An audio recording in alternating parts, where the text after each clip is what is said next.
Hey everyone, you're watching Ash on Comics. I'm Ash. Here's today's comic, The Unexpected number 3, and let's get into it. If you followed my previous reviews, you know that I've been kind of iffy on the fence about Unexpected.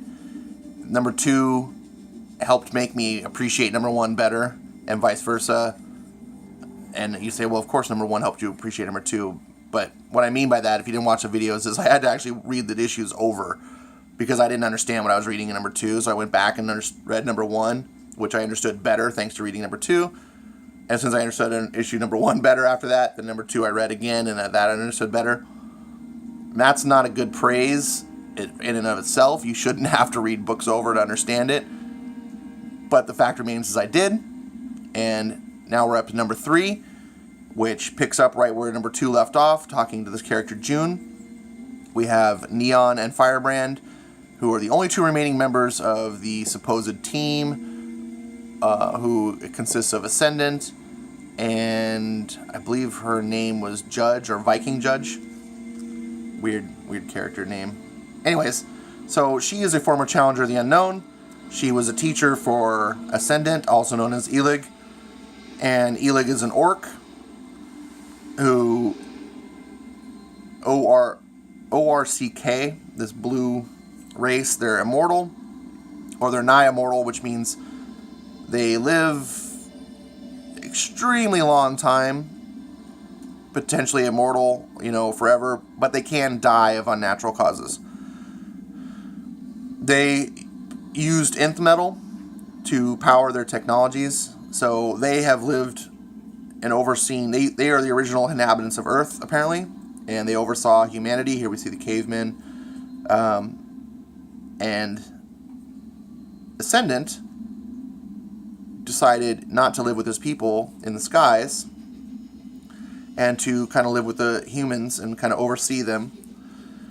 And you'll notice here we get this thing that they did with both Neon and Firebrand, this little 2-page quick who this character is.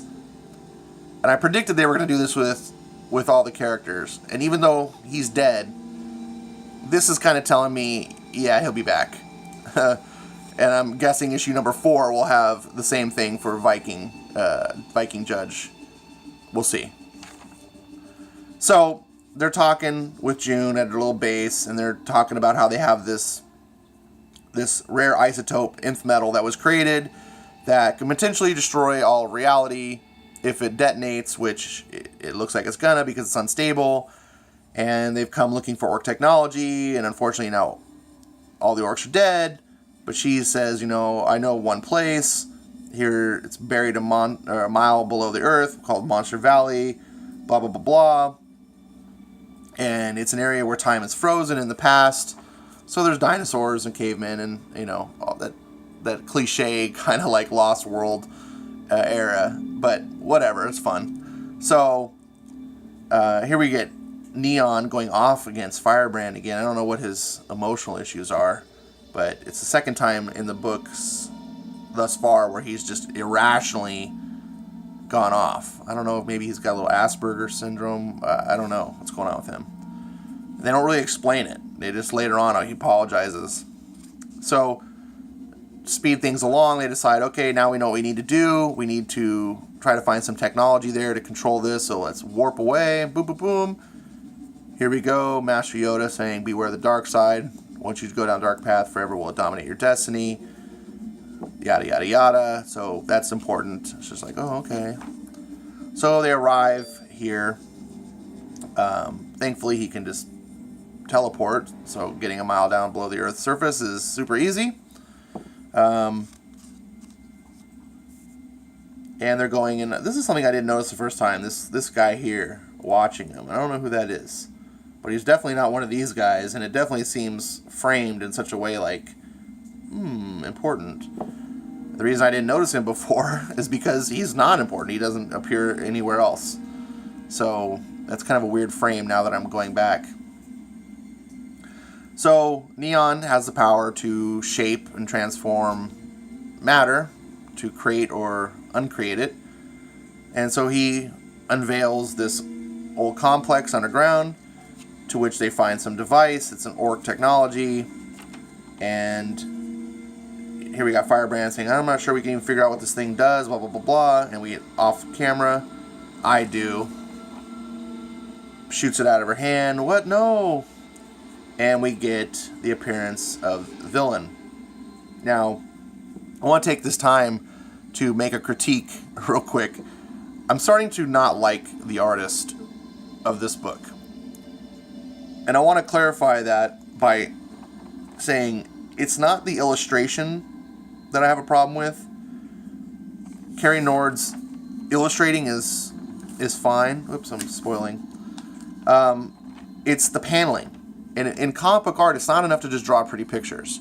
And I know a lot of comic fans oftentimes will judge art specifically on that. Especially going back to my heyday era of the 90s, where it was just every page could have been a pinup. And that fans would have just, jumped out of their pants to buy those kind of books.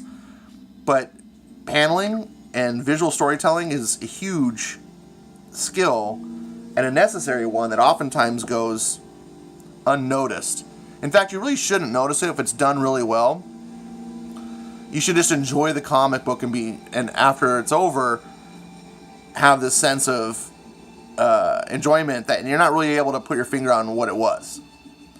Here I have a problem because when this sequence happens, this off thing, I don't know that there's a new person talking. It's the letterer kind of clues us in a little bit with this like shaky, jaggy balloon. But I was thinking it was Neon. And so it shoots out of her hand. Now, did Neon shoot out of her hand? Like, oh, get that away from you. Or is she like throwing it? Like this sort of backhand toss. Like, I couldn't tell at first. And then we get over to this panel. And this shadow looks clear in hindsight, but as I was reading it, that didn't stand out to me. And all I'm reading is my eyes, go to the next text. Careful, Firebrand. He's got screaming coming from his skin, and I'm like, what is going on? Well, here is the character right here, but this is the back of his bald head, and the way it's drawn, that doesn't look like anything. Now that I know what it is, I can identify it. But as I'm coming across, I'm like, what?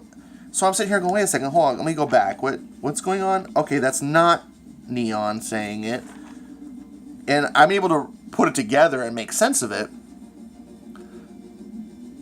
But that should never happen. A comic book should just flow. That's your job as the artist, is to visually tell the story. It's not we don't read comics for exposition. In comic books, it's all about show, don't tell. And I'm feeling like this book is having to do a lot of tell and very little on the showing. And that's problematic. So, anyways, you don't even see the character at all here. You see parts, here's a hand. So he's taken the isotope from the thing that he broke, and he's consuming it. Because as we know, Lord Sin feeds off of nth metal. It's the only thing that keeps him alive. And so this is an nth metal rod.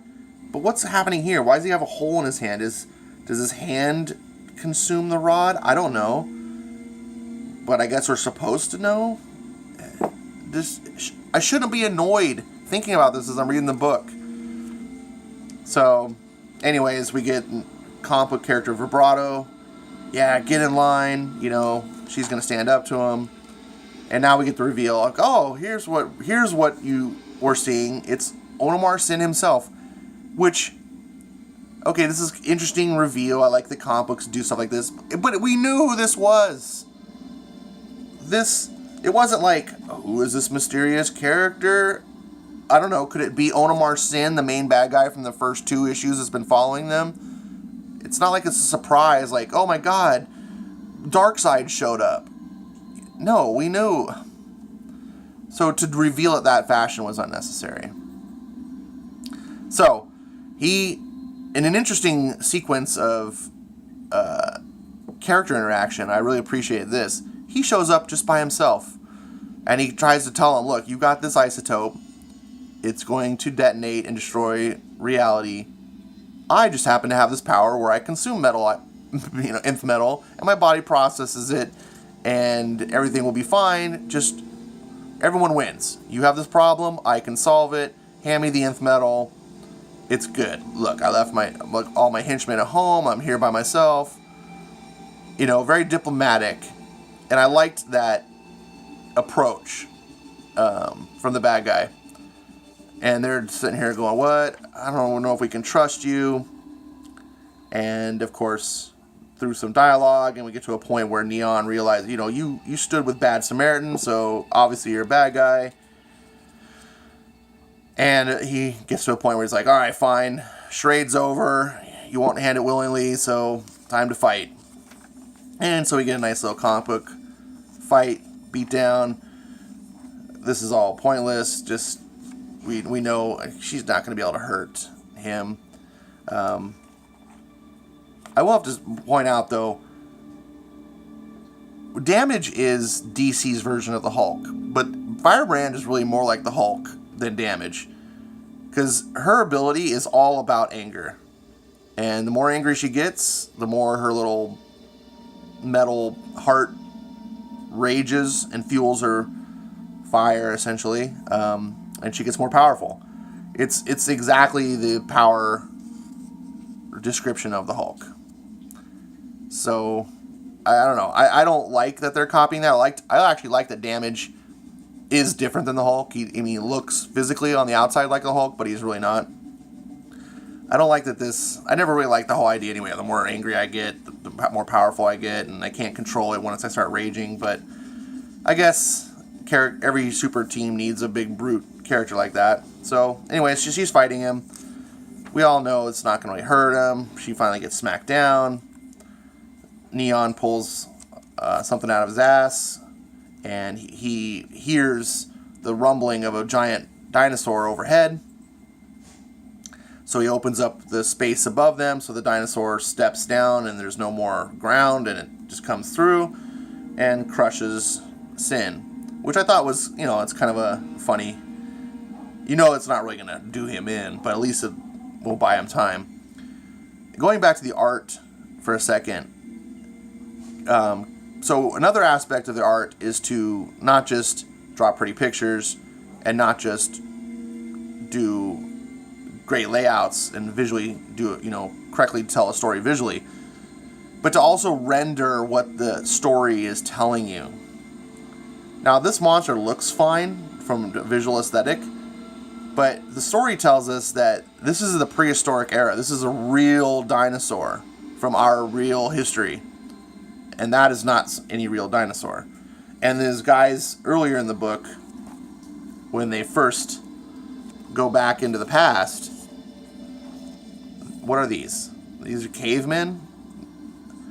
Now, this is this is a nitpick, but if you're going to a land that's not some weird fantasy land where things evolve differently, and you're saying this is just a frozen piece of our past, then it should reflect that.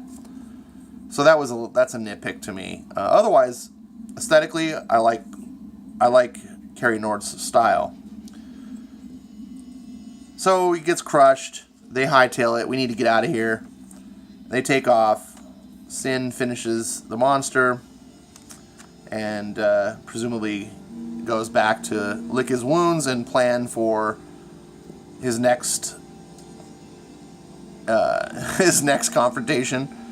So they go off to Gotham, and we see Neon explains that during the metal event, Challenger's Mountain burst through here, and this is where the Dark Knights made their roost. I didn't read Metal, so people who read Metal, this is probably going along better for them. But I didn't. He explains that, and so the membrane, the tissue between the two verses, is thinnest here. So presumably he's trying to make a connection. She's thinking about, I was warned against the dark multiverse by Master Yoda. And so they're just contemplating here, and all of a sudden, as they think about, oh, Batman, she's like, sorry, I'm jumping ahead of myself. So she says, Neon, my heart's heating up. I'm not even angry. Someone is. You want Batman? He steers clear of the daylight, where the huntress prowls. And this was a little underwhelming. I was really kind of hoping we were going to see Batman.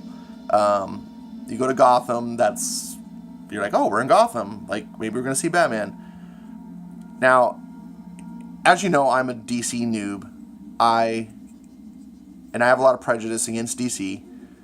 One of my biggest prejudices is their characters. They have a lot of silly characters, of which I think the Huntress is one. Big DC fans are probably sitting there going, oh, Ash, you're an idiot. Huntress is badass. Whatever. A little girl running around with her little crossbow pistols, fighting crime, is silly to me.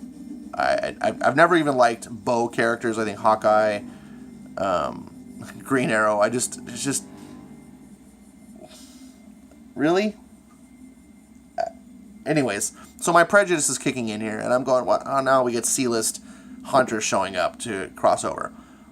However, I'm still okay. I'm happy about it because I do like the fact that the connective tissue between this book, A New Age of Heroes book, crossing over to the DC Universe mainstream. It's very important. These books need to be part of the family. They need to stop being looked at as a separate line of books that are off to the side, and they need to be brought in and thought of just like Green Lantern or Teen Titans or whatever, as just it's a DC book. They need to be accepted, and that's what you need to do. Not just to have the characters cross paths, but it's very important to have the events of the book cross over into the multiverse. One of the reasons I and many people buy either DC books or Marvel books is because we want whatever title we're reading to matter. You know, I can go read some, and I do, read some independent books from, like, say, Image. Like, one that comes to mind is Oblivion Song. And it's a great story, but it's just a contained book. And there's room for that, but what I love most about comics is how I can read all these different titles, and they all matter to each other. They don't always have to cross over. I don't want big crossover events all the time. But if I'm reading Green Lantern, and I'm reading Superman, and things are happening, I can feel that they matter to each other. And the villains will cross over, and so forth, and I don't know. That's what's important for these books as well. I also really like that this book is unexpected. I keep getting on this name, is what intrigued me. But what I say by that is many other books like Batman, Superman, and so forth, they're expected. You know kind of what you're going to get when you open up a book. At least you hope you do, right? If you don't get it, you're oftentimes pissed, which is what's happening with Marvel right now. You open up Captain America, like, wait, why is he a Nazi? This is unexpected. You don't want that. But with this book, I'm sorry, I'm kind of at a loss of thought here. With this book, you are getting very much a good experience. This is basically saying, let's give us a playground where we can go off the walls, give you something unexpected. You're not going in with preconceived notions. And that's something a lot of other books can't do. And that's what I'm really appreciating about this book. If I'm going to give this praise, if you're thinking about checking this book out, it's that. And I don't know how long they can keep managing that being unexpected, but that's a great thing. 90% of the books I read are expected, and I'm happy for that. I like familiar comfort food comics. I pick up my Superman. I want to get the Superman I expect, which... Okay, good example. Brian Michael Bendis is not giving us that. So this book, I want it to be unexpected. I want to be like, what's going on? Who are these characters? And I like that. It's not a great book, but it reeks potential. As I'm reading it, my mind is reeling, going, oh man, there's so many places this can go. I just love this imaginative world and characters, and it's just like it's an empty canvas. It can do so much. So on that note, I think that's how you should take this book. If you're someone who's not getting it and you're thinking about maybe should I get this or not, if that's something that appeals to you as well, like as me, then this is, I think, a book that will feed that. And I feel like this book only has room to grow and get better as it goes and explores its own mythology. Right now, it's a little bit of growing pains because there's a lot of exposition, a lot of explaining what the Zinth metal is and kind of getting you on board as a reader, which makes it for a bumpy ride, but I'm willing. If you can give me something different and keep me entertained, which so far I am entertained, and it's $2.99, can't hype on that enough, check this book out. So, move the needle on this, for sure. Hope you enjoyed this review. Hope it gave you some insight about the book. And hope you'll be back. Thanks for watching.